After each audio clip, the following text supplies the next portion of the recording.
السلام علیکم ورحمۃ اللہ وبرکاتہ۔ ناظرین، استقبال ہے آپ کا ہمارے چینل الاخبار میڈیا پر۔ ناظرین، اس وقت کی بہت اہم خبر آپ سے شیئر کرتے ہیں۔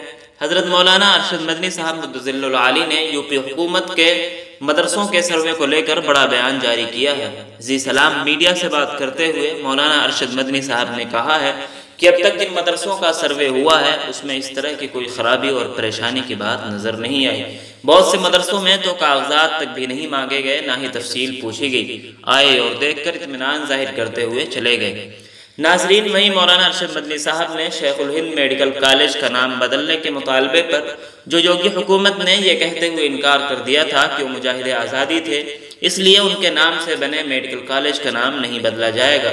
اسی پر مولانا نے کہا کہ میرے دل میں ان کے اس فیصلے کی قدر ہے، ان کو اس پر خط بھی لکھنے والا تھا۔ ناظرین، مکمل ویڈیو مکمل انٹرویو آپ ذی سلام چینل پر سماعت فرما سکتے ہیں، لنک ڈسکرپشن میں موجود ہے۔ یوٹیوب کی کچھ پالیسیز کی وجہ سے ویڈیو یہاں نہیں دکھائی جا رہی ہے۔ ناظرین، اس ویڈیو کے متعلق آپ کی کیا رائے ہے اپنی رائے کمنٹ باکس میں ضرور لکھیں۔ ویڈیو کو لائک اور شیئر بھی فرما دیں۔ اس طرح کی اور بھی ملی و ملکی خبریں حاصل کرنے، مدارس اور علماء کے متعلق ہر خبر سے باخبر رہنے کے لیے ہمارے چینل الاخبار میڈیا کو سبسکرائب کر کے بیل آئیکن ضرور دبا دیں۔ شکریہ، والسلام علیکم ورحمۃ اللہ وبرکاتہ۔